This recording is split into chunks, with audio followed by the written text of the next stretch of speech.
Hi everyone. మనం already నిన్న క్లాస్లో డిస్కస్ చేసాం. కెమిస్ట్రీ అనేది అసలు ఎక్కడి నుంచి వచ్చింది, ఏంటి అసలు కెమిస్ట్రీ అంటే ఏంటి, కెమిస్ట్రీ అనేది కెమిస్ట్రీ గురించి అసలు కెమిస్ట్రీలో ఏం చెప్తాం అన్నదాని కోసం మనం ఎక్స్ప్లెయిన్ చేసాం ఆల్రెడీ. ఇప్పుడు దానికి కంటిన్యూషన్ డెవలప్మెంట్ ఆఫ్ కెమిస్ట్రీలో దానికి కంటిన్యూషన్ మనం ఇప్పుడు డిస్కస్ చేస్తే, ఇందులో మనం నిన్న నాగార్జున అనే ఒక సైంటిస్ట్ కోసం డిస్కస్ చేసి ఎండ్ చేసాం. అయితే నెక్స్ట్ వచ్చిన సైంటిస్టు చక్రపాణి. ఈ చక్రపాణి అనే సైంటిస్ట్ ఏం చేశారంటే మెర్క్యూరీ సల్ఫైడ్ అనే ఒక కాంపౌండ్ని కనిపెట్టారు. Mercury sulphide.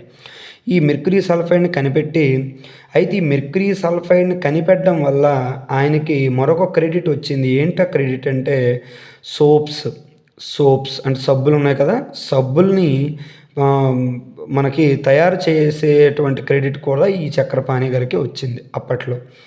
అయితే ఆ తర్వాత మనకు క్వశ్చన్ ఇక్కడ ఇప్పటికీ మనకు చాలామంది క్వశ్చన్ డౌట్ అరైజ్ అవుతూ ఉంటుంది. ఏంటా డౌట్ అంటే ద పెయింటింగ్ ఫౌండ్. మనం ఇప్పుడు నార్మల్గా గోడలకి గట్రా పెయింట్స్ వేస్తాం. ఇప్పుడైతే చాలా రకాల పెయింట్స్ అనేవి మనకు వచ్చాయి, కానీ అప్పట్లో పెయింట్స్ లేవు. కానీ ఇక్కడ మనం గుర్తుపెట్టుకోవాల్సిన రెండు ప్లేసులు ఉన్నాయి. ఒకటి రెండు భవనాలు ఉన్నాయి.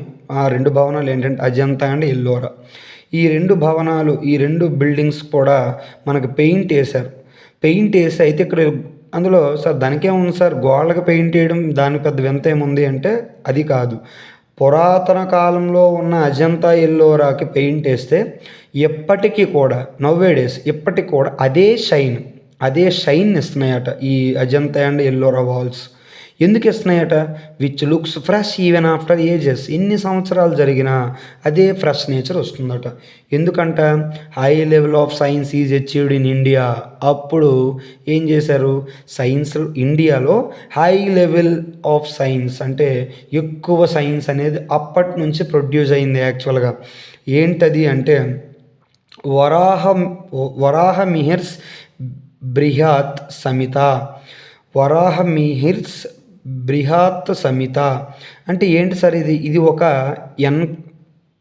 ఎన్సైక్లోపీడియా అనమాట. ఈ ఎన్సైక్లోపీడియా అంటే ఇట్ ఈజ్ వన్ సింపుల్లీ మనకు అర్థం అవడానికి చెప్పాలంటే ఇది ఒక బుక్. ఓకే, ఈ బుక్ చెప్పింది ఏంటి, ఈ అసలైన సైన్స్ని ఏంటని చూద్దాం. Which inform that walls applied by the glutinous material. So walls అనేవి గ్లూటనస్ మెటీరియల్ చేత అప్లై చేయబడ్డాయి వాల్స్. అందువలనే ఎప్పటికి కూడా అదే షైని ప్రొడ్యూస్ చేస్తున్నాయి అన్నమాట. అయితే నెక్స్ట్కి వచ్చేసరికి ఈ గ్లూటనస్ మెటీరియల్ దేని నుంచి తయారు చేశారు అదే చెప్పాడు. It is prepared by plants, fruits, seeds and barks. Plants అంటే మొక్కలు, ఫ్రూట్స్ అంటే పళ్ళు, సీడ్స్ అంటే విత్తనాలు, బాక్స్ అంటే చెట్టు యొక్క కాండం తొక్కలు. దాన్ని సింపుల్గా బెరడు అంటారు కదండి, తెలుగులో బెరడు అంటారు. సో వీటన్నిటిని నుంచి తయారు చేసినటువంటి ఒక మెటీరియల్ ఈ గ్లూటనస్ మెటీరియల్ చేత తయారు చేసిన ఒక కాంపౌండ్ని ఏం చేశారు, ఈ యొక్క అజంతా అండ్ ఎల్లోరా వాల్స్కి అప్లై చేయడం వల్ల మనకి అదే షైన్ని ప్రొడ్యూస్ చేసాయి అనమాట. ఇప్పటికి కూడా అదే షైన్ని ప్రొడ్యూస్ చేస్తున్నాయి. అయితే ఇప్పటి వరకు చాలామంది సైంటిస్టులు వచ్చి చాలా రకాల ప్రాసెస్లు చాలా రకాలుగా చాలా విధాలుగా అన్నిటిని చాలా దీనిగా ఎక్స్ప్లెయిన్ చేశారు. కానీ ఇన్ 17th century మొట్టమొదటిసారి పేపర్ని కనిపెట్టారు. ఓకే, ఇప్పుడు ఈ పేపర్ని కనిపెట్టిన తర్వాత కూడా 17th century నుంచి 19th century వరకు ఈ మధ్యలో చాలా రకాల కాంపౌండ్స్ ప్రొడ్యూస్ చేశారు. చాలా రకాల కాంపౌండ్స్ యొక్క నేచర్స్ని చెప్పారు. ఇలాంటి చాలా రకాలైనటువంటి కెమిస్ట్రీలో ఉన్నటువంటి కాంపౌండ్స్ అన్నింటినీ తయారు చేశారు. అయితే ఇవన్నింటి కోసం డిస్కస్ చేయాలనుకుంటే మనకి ఈ లెసన్ అంతా కూడా మనకి ఈ 1 month చెప్పినప్పటికీ ఈ డిస్కవరీ ఆఫ్ కెమిస్ట్రీ అనేది మనకు తరగదు. Importance of chemistry are discovery of chemistry. So ఇప్పుడు మనం ఏం చేద్దామంటే ఇన్ మిడ్ 19th century అంటే ఏంటి, 19th century మిడ్లో ఏం జరిగిందండి, మోడర్న్ కెమిస్ట్రీని తెచ్చారు. మోడర్న్ కెమిస్ట్రీ అంటే ఇప్పుడు ఈ టైంలో మనం యూజ్ చేయాల్సిన కెమిస్ట్రీ అనమాట. ఇది మిడ్ 19th century మధ్యలో నుంచి తీసుకొచ్చారు. అయితే ఈ మోడర్న్ కెమిస్ట్రీ ఏం చెప్పిందట, యాక్చువల్గా preparation, structure, properties of any substance. Preparation, structure properties of any substance, A substance యొక్క ప్రిపరేషన్, స్ట్రక్చర్ ప్రాపర్టీస్ ఏవైనా always depends upon the atoms and molecules of that material. ఆ మెటీరియల్ యొక్క ప్రిపరేషన్ కానీ, structure కానీ, properties కానీ ఇవన్నీ కూడా ఎవరి మీద డిపెండ్ అవుతాయి? ఆ మెటీరియల్లో ఉండే ఆటమ్స్ అండ్ మాలిక్యూల్స్ మీద డిపెండ్ అవుతాయి అని ఎప్పుడు చెప్పారు? మోడర్న్ కెమిస్ట్రీలో చెప్పారు. అయితే ఇక్కడికి వచ్చేసరికి ఇక్కడ ఒక చిన్న క్వశ్చన్ అరైజ్ అయింది. ఆటమ్స్ అనేవి అంటే మనకి రాను రాను తెలుస్తుంటుంది ఆటమ్స్ ఎంత చిన్నవో. బట్ ఆటమ్స్ మాలిక్యూల్స్ అనేవి చాలా చిన్నవి యాక్చువల్గా. బట్ ఇప్పుడు వీటిని ఆటమ్స్ కానీ మాలిక్యూల్స్ని కానీ కౌంట్ చేయడం ఎలా అసలు? సబస్టెన్స్ అంటే ఫర్ ఎగ్జాంపుల్ ఇంత సబస్టెన్స్ ఉందనుకోండి, ఇంత చిన్న సబస్టెన్స్లో మళ్ళీ ఇందులో ఆటమ్స్ ఉంటాయి, మాలిక్యూల్స్ ఉంటాయి. ఇప్పుడు ఈ చిన్న సబస్టెన్స్లో ఆటమ్స్ ఎన్ని ఉన్నాయి, మాలిక్యూల్స్ ఎన్ని ఉన్నాయి, ఎలా కనుక్కుంటాం? కౌంట్. అందుకే అన్నాడు how they calculate in given substance. ఇప్పుడు క్వశ్చన్ అరైజ్ అయిపోయింది. ఇప్పటి వరకు వాళ్ళు చెప్పింది ఏంటి? మోడర్న్ కెమిస్ట్రీ ప్రకారం every substance must and should be contains atoms and molecules. But ఈ ఆటమ్స్ని మాలిక్యూల్స్ని ఎలా కౌంట్ చేస్తారు అసలు? ఆ సబస్టెన్స్లో ఉన్నటువంటి ఆటమ్స్ని మాలిక్యూల్ని ఎలా కౌంట్ చేస్తారు అనేది ఇక్కడ క్వశ్చన్ మార్క్. ఓకే, ఇప్పుడు ఈ లెసన్ అంతా కూడా ఆటమ్స్ అంటే ఏంటి, మాలిక్యూల్స్ అంటే ఏంటి, అసలు ఎలా కౌంట్ చేస్తారు ఏంటంటే చూద్దాం. ఓకే, ముందుకెళ్ళినప్పుడు అయితే ఇప్పుడు మనం ఎక్కడితో మనకి డెవలప్మెంట్ ఆఫ్ కెమిస్ట్రీ కంప్లీట్ అయింది.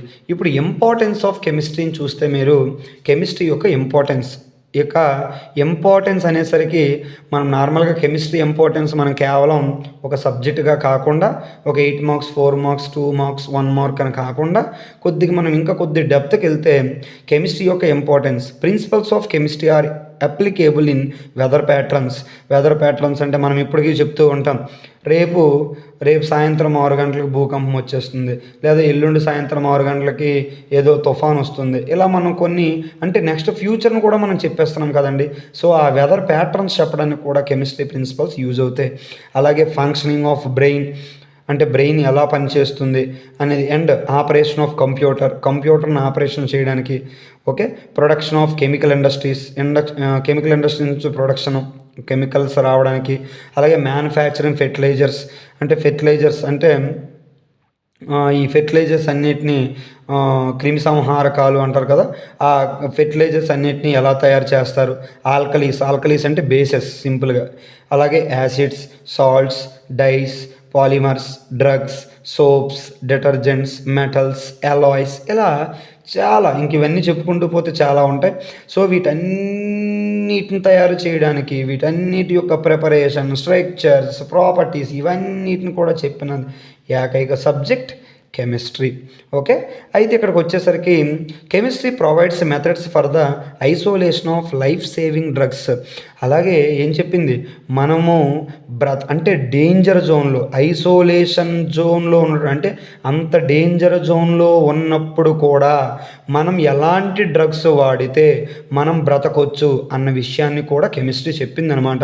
సో అందులో మనం ఒక 2 ఎగ్జాంపుల్స్ తీసుకుంటే మన నేచర్లో ఎప్పటికీ కూడా 2 జబ్బులకి మందులు లేవు. అయితే ఇప్పుడు క్యాన్సర్కి మందు వచ్చింది, బట్ అది చాలా ప్రైస్తో కూడుకున్న పని. సో ఇంచుమించుగా 2కి మెడిసిన్స్ లేవే అనుకుందాం. సో అందులో ఫస్ట్ ఆఫ్ ఆల్ క్యాన్సర్, రెండోది ఎయిడ్స్. క్యాన్సర్కి యూజ్ చేసే డ్రగ్స్ సిస్ప్లాటిన్ అండ్ టాక్సోల్. ఈ సిస్ప్లాటిన్, టాక్సోల్ అనే 2 మెడిసిన్స్ క్యాన్సర్కి వాడతాం. AIDS acquired immuno deficiency syndrome. ఈ ఎయిడ్స్ అనే ఒక డిసీజ్ అనేది HIV అనే వైరస్ వల్ల వస్తుంది. Okay, human immuno virus. ఈ హెచ్ఐవి వైరస్ వల్ల వచ్చేటువంటి ఎయిడ్స్ డిసీజ్కి వచ్చినటువంటి డ్రగ్ AZT అంటే ఎజిడోథైమిడైన్ అనే ఒక డ్రగ్ని యూజ్ చేయొచ్చు. అయితే వీటి వలన మనకి కంప్లీట్ ప్యూరిఫికేషన్ రాదు, కానీ ఐసోలేషన్ నుంచి బయటికి రావచ్చు, అంటే డేంజర్ జోన్లో నుంచి బయటికి రావచ్చు ఈ డ్రగ్స్ యూజ్ చేసి. సో ఇదండి ఇంపార్టెన్స్ ఆఫ్ కెమిస్ట్రీ. రేపు ఈ యొక్క some basic concepts of chemistry అనే ఒక లెసన్ అర్థం అవ్వాలంటే మనకి ఫస్ట్ ఆఫ్ ఆల్ అర్థం అవ్వాల్సిన టర్మ్ మ్యాటర్. సో ఏంటి మ్యాటర్, అసలు మ్యాటర్ ఎన్ని రకాలు ఉంటుంది ఏంటి అనేది నెక్స్ట్ క్లాస్లో డిస్కస్ చేద్దాం. Thank you.